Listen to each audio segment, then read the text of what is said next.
Yes, welcome into Sports Betting and Insight today. Pauly and Teddy, Wednesday, August 15th. Deep dive today will be Matthew Holt from CG Technology in Las Vegas. We'll talk game fixing with him.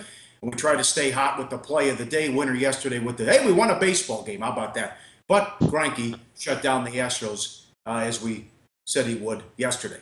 Big game breakdown, a couple of baseball games to go over. A stat you will not believe in the Indians-Twins series so far this year. Big Sexy starts again for the Twins. Bad beats, bad bets, bad for the books. And the second, it was a light card Monday in the world of sports. The exposure continues to grow on McGregor at the MGM properties. It's over a $2 million loss here in Las Vegas. If Connor shocks the world, it's over $2 million at William Hill. At MGM, the ticket disparity is there are 4,700 tickets on McGregor and 186 on Mayweather, Teddy. Yeah, there's been no reason for the Mayweather guys to get to the window. Look at the tweet from Dave Mason at BOL. Yikes. Exposure continues to grow on Conor McGregor. Mayweather down to minus 615, 89% of bets on McGregor. He's now at plus 465 at BOL. I'll tell you this. I met Dave Mason in Costa Rica at the IFBC conference. I tried to go out one night with Dave Mason, and I lasted about, an hour or so. I could not hang with the big boys that night. He's a character and a half of a man, but I'll tell you what, he's sharp as shit when it comes to MMA and fighting. I'd pay attention to every damn thing he tweets about it, and he's talking right now that all the money, which is not overly worried about, is coming in on McGregor, but the liability continues to build for sports books around the globe. If Conor McGregor wins this fight, Pauly, it's going to be carnage among sportsbook directors, both here in Las Vegas and offshore. And Rude said they'd be cashing tickets for over 2 weeks if that happens. But this is fascinating that the managers. I talked to Nick Bogdanovich, director of trading at William Hill. I asked him about the liability. He said it's above his pay grade. He doesn't have to worry about it because the big bosses decide how much they can stomach. If Conor ends up shocking the world, he's not going to win. But in any event, these sports books are comfortable saying Mayweather won't have any problems. And he's not going to lose. So, plus the fact that it's the line is so off. This thing opened at what, 2,700 at the South Point, and now it's down to $5.50 or $6. Give me a break. The guy's never boxed before. Sure, but remember, in order to create that level of liability and that amount of money coming in, all the people with McGregor are going to get a plus price return. So you're betting $1 to win 5, 7, 12, whatever number you got in at on Conor McGregor. That allows the sportsbook's liability to just go up and up and up and up. Not even talking about parlays and the like yet. But when you're paying out 12 or 10 or 8 or even the current number, plus 465, plus $5, whatever it is, for every dollar that gets bet, that adds up to liability very, very quickly, should McGregor be able to pull off the upset. We got some UFC news here. As we'll get into game fixing and deep dive. We had this in the UFC. Luke Thomas tweeted this at Thomas News. South Korean prosecutors have indicted MMA fighter Byung-Tae Hung for alleged involvement in match fixing. He accepted $74,000 to lose a UFC Fight Night 79 contest in 2015. This is right out of the movie Snatch in Pulp Fiction, except he didn't bet on himself. He then put $40,000 on his opponent, and then the UFC stepped in last second before the match and said, something fishy's going on here. You guys better go out there and fight. And then the guy who ended up winning, who was supposed to take the dive, and organized crime, bet $1.7 million on the other guy. How the UFC find out about this? The betting markets went crazy. And that's the key. And again, we're going to get into this when it comes to Matt Holt. There's so much talk. Oh, this is fixed, that's fixed, the other fixed. This is an instance where there was legitimately really dicey betting patterns. And boom, the software caught it. People were paying attention immediately. And UFC was on it. And the UFC basically read everyone the riot act and said, you better go out and fight. So the guy ended up winning the match, which happens in so many of these fixed situations, is that the fixers get burned when whoever they thought they had fixed turns the other way once the pressure heats up. But it shows this kind of thing can happen, but when it's happening, A, it's getting caught, and B, it's not happening on the biggest stages. is happening in South Korea. Yeah.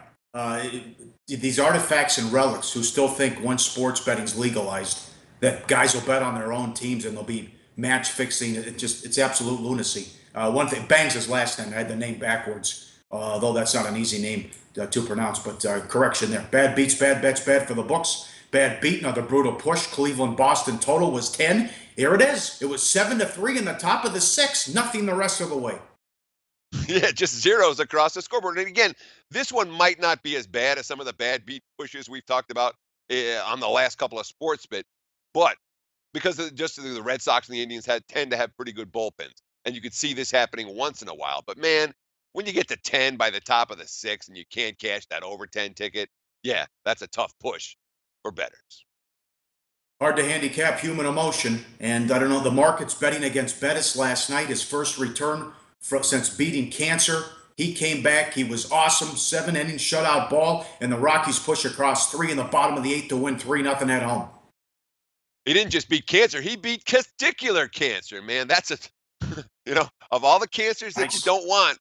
Yeah, exactly. 7 shutout innings. He didn't walk a batter. Bettors the money was pouring in against Chad Bettis yesterday. The Braves plus 135 to plus 110 at the close. Bettors didn't think he was ready. As you mentioned, maybe the emotion carried the night for Chad Bettis. Yes, bad for the books. 30-cent move on the Marlins. Went off a $1.60 favorite. They were betting against the doubleheader and the travel with the Giants, and they got it right there. Stanton, it's another home run. So that's the Marlins team record. Oh, my God. Giancarlo Stanton is a monster right now. Home run number 43. He showed up for the game wearing a Superman jersey, and no one would tell him to take it off. 22 home runs in his last 34 games. Here's a quote from Ty Block after the loss to Miami. Quote, talking about his home run pitch to Stanton. Quote, I thought I made a pretty decent pitch, but he's a strong guy. Miami, big move towards the Marlins. Bad result for the house. And one more, 30-cent move on the Cubs from $2 to $2.30, and the total went from 9 to 9.5. Everyone wins on this one, 15-5 Cubs. Yeah, exactly. You know what? Wojciechowski, the 28-year-old journeyman that didn't have major league stuff, the markets knew it. They pounded the Cubs and the over, and the books did not enjoy that game last night. All right, up next, big game breakdown. Twins at home against the Indians, and the stat you won't believe in this season series. And look at the red-hot Angels. They'd be in the playoffs today if they started. They're in Washington. We'll get to that coming up on SportsBet. Betting Insight today on SBRpicks.com.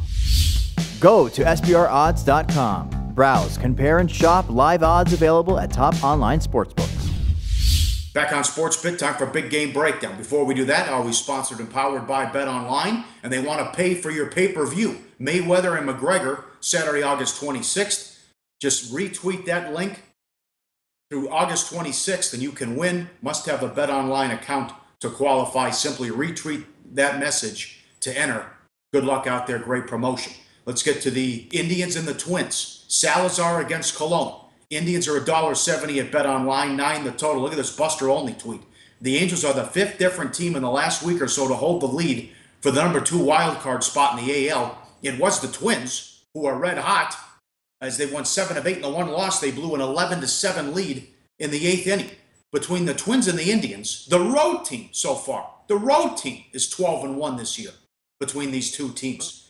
Cleveland enters with a 5-game lead in the division, and Minnesota's a half game behind the Angels in the wild card. But Teddy Salazar has found his potential. He's been awesome since coming off the DL. Yeah, he sure has. And again, we're talking about Cleveland as substantial road favorites in this ballgame, which goes with your road team 12-1 trend in this series this year. Certainly merits the price for the Indians. So does a form of Danny Salazar. Look at the numbers. Since coming off the DL, he came off July 22nd. Let's see, he's thrown 25 innings, given up 4 runs. Look at the strikeout to hit ratio, 36 strikeouts, only 15 hits. That's Cy Young level stuff. We look at the strikeouts per 9 innings. Danny Salazar right there with the most elite pitchers in all of baseball. Number 2, behind Chris Sale, ahead of Corey Kluber and Max Scherzer. That, sir, is a strikeout rate worth noting, and some stats that the markets are certainly paying attention to. And trusting his fastball since his return. Full season fastball 60% of the time in the changeup, the 59% of the time. Post DL, 66% of the time. The changeup was 28% full season. Post DL, 18% of the time. I know our stats guy loves that. It's a great breakdown with what these guys are throwing as far as pitches. Now you got Big Sexy. And the Twins 7-1 over their last 8, as I mentioned. The bullpen, I mean, you got to be nauseous if you're a Twins fan. They traded their closer. They acquired Garcia and then shipped him right to New York. They were sellers at the trade deadline, and here they are with a chance to make the playoffs. They blew 4 saves in a week on the last road trip they had, but they're in it. And Colon has been dynamite in his last 2 starts. But look at this graphic. With the Braves, he was 2-8 with an 8.14 ERA. With the Twins, he's 2-1 with an ERA of 4. In the last 2 starts, the complete game win over Texas, 20 years after he'd thrown his first complete game, and then he pitched 7 shutout innings last time out on the road against the Brewers. Mahler, quote, "It was fun to watch. I don't think you go into a game thinking Bartolo's going to give you 7 zeros, but he kept making pitches," end quote. It's a great story, Teddy. When you see a stat like this where the road team's 12-1, do you ride that or just say every game's different? I mean, there's certainly a level of randomness to that, but the question you want to ask yourself, if you're ready to buck that trend and get involved with Minnesota today, can what you call him, Fat Sexy, Big Sexy, Bartolo Colon? He's ancient, he's living on borrowed time, and he's coming off back-to-back gens. Look, he threw a freaking complete game over Texas, and then 7 shutout innings against Milwaukee. Those are decent lineups, and it's not like we would expect any of that from Colon. The question is, did he find another gear, or is that just a little bit of a hiccup on an otherwise downward spiral for Bartolo Colon? If you're betting on Minnesota today, you better hope Colon can match the form that he's had in those last 2 dominant outings. Game number 2, powered by BetOnline. The BetOnline number, the Nats are $1.15. It's as high as $1.30 in some spots. $1.15 at home, 8.5 the total at Skaggs against Gonzalez. We don't get the Trout-Harper showdown. No ligament damage for Harper. But 11 players currently on the DL for the Nats. They get everyone rested here as they get the playoff push. No one's going to catch them in the East. Bryce Harper, quote, "A lot of guys in that clubhouse who are hurt right now are working as hard as they can to get back. And I think they will be back. They've done a great job being teammates, going to the clubhouse and doing their job and getting things done," end quote. Gonzalez has stayed healthy, but he's pitching over his head, and he's getting lucky. Because look at the breakdown here. Look at this graphic. He's 10-5 this year. The ERA is 2.59. But the FIP, the XFIP, and the Sierra Skill Interactive ERA, it's the widest gap between ERA, XFIP, and Sierra of any pitcher that's worked over 100 innings, Teddy. Yeah, I mean, with the Nats right now, everything we look at for Washington from here on out is going to be, how does this team prep for the postseason? They're not catching the Dodgers for home field. They're not getting caught by anyone in the NL East. Okay, so this team now with 11 players on the DL, including their starting outfield on opening day. Harper, Eaton, Worth, all on the DL. It's a team that has the focus is more about October right now and getting healthy and all of that than it is about padding the lead and playing great baseball right here. And Gonzalez is a guy, again, you showed that graphic. Let's flash it one more time real quick, where the ERA of 2.59 is, well ahead of all the advanced metric stats, the widest of any pitcher that's worked over 100 innings this season. Of course, the key has been the BABIP, the batting average on balls in play for Gio Gonzalez. MLB average, 297. Gonzalez this season, 246. And of course, he's pitched extremely well and been rather lucky out of the stretch. Left on base percentage, MLB average, 72.6. Gio Gonzalez this season, 85.2. Both the BABIP and the left on base percentage are career bests by far. Certainly the market's expecting some kind of a correction between now and the end of the regular season. And I can't believe what the Angels are doing. They've won 6 in a row. They lead the second wild card behind the Yankees. With this rotation, it's astonishing. Scribner, Skaggs, Nolasco, Ramirez, Bridwell. Nolasco is 4th worst in ROI as far as pitchers, and they keep running them out there every 5 days. They've only thrown 53 innings pitched over the last 10 games, so the bullpen's taxed, but they're 7-3 in those games. But you got to figure at some point the bullpen will wear out. Now, Skaggs, first 2 games off the DL, mixed bag, 10 innings pitched, 11 hits, 5 walks, and 8 strikeouts. 6 innings of shutout ball last time out in Seattle, but he did allow 8 base runners. Scioscia, quote, I thought he had good stuff. I think he commands counts better. He got a little tired as the game went on. Obviously, the 3 walks aren't what you want to see. But when he needed to make a pitch, he did. He got 19 outs against a team that's swinging the bats well. That's the quote there from Skaggs. Well, what do you think here? Could we see the Nationals hit a tough drought with these injuries? Go see what Houston's going through when you have nothing to play for, and you're so far ahead of everybody else. I worry about teams that peak in June or July. I worry about the Dodgers come the postseason, or the Astros, or the Washington Nationals. And of course, for the purposes of tonight's game, here's Mike Trout, who's sitting on a 341 batting average, 468 OP on base percentage, 690 slugging percentage. That's a legitimate shot for a slash triple crown. Career best numbers across the board in those categories, despite missing all that time. When you look at the fact that their starting rotation of Scribner and Skaggs, Nolasco, Ramirez, Bridwell, it's gone 7-3 in the last 10 games, and they're missing basically all their starters. Some of these guys are getting healthy, and Skaggs is someone who has potential for this team down the stretch. That's why we're going to talk about this game when it comes to play of the daytime to close out the show. All right, up next, deep dive, Matthew Holt, CG Technology. We'll talk game fixing coming up on SportsBit. Betting Insight today on SBRPicks.com. Research before you bet. Be sure to check out SBR Picks for the best game predictions, breakdowns, and much, much more. We're talking here with Matthew Holt, the COO of CG Analytics. And Matthew, I want to talk about something that it feels like every casual bettor is convinced is going on all the time, and that's game fixing. We were down here at the SBR conference, the IFBC football conference sponsored by SBR here in Costa Rica. And last night, you and I were hanging out in the casino, playing little cards, having a few drinks. And 5 different guys came up. What games are fixed? Is this fixed? Is that fixed?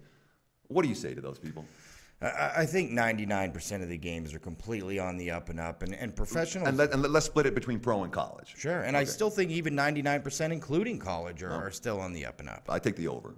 Yes, that's right. I would say 99.99. That's right, absolutely. And, we have, like anything else, we have seen issues in the past, the Tim Donaghy issue, and there's been some collegiate issues. But overall, it's unbelievable how many few games are fixed. And I attribute that mostly to the fact that in markets where you tend to see fixed games, it's at the lowest levels of sports. And in the United States, we don't let people bet on single-A baseball. And, we don't take bets on semi-pro hockey and those kind of things. And get the idea of going to someone like LeBron James, because there's only so many players on each team that could actually throw a game. Mm-hmm. And getting that player who's making, maybe tens or maybe hundreds of millions of dollars and their whole career and their endorsements to throw a game is unbelievably not likely to happen. Sure. I mean, the weak links when it comes to the theory of game fixing, at least, are the refs and the college kids. Yes. Refs don't get paid a ton. College kids get paid nothing. Many of whom are from impoverished backgrounds. You can understand the lure there. Sure. People see a dicey call, they see a kid fumble late in the game, and they automatically assume, or not necessarily, not everybody, but certainly bettors. Oh my God, he's on the tape. Yeah. Oh my God, it's a fix. How do you determine? Because there's been a couple. You talked about the Donaghy stuff. There was certainly a scandal at Toledo. There was a scandal with the San Diego Toreros in college basketball, one in college football. But that's 3 that I can think of since the turn of the century. It's not like it's happening every day. Arizona State was before that. That was in the 90s. Yeah, you're right. Yeah. But how do you find? I mean, the Arizona State was one that Vegas literally uncovered. Yep. When you see stuff like Donaghy or Toledo or anything like that, I know that Toledo was flagged in some ways when that was going on. How do you assess?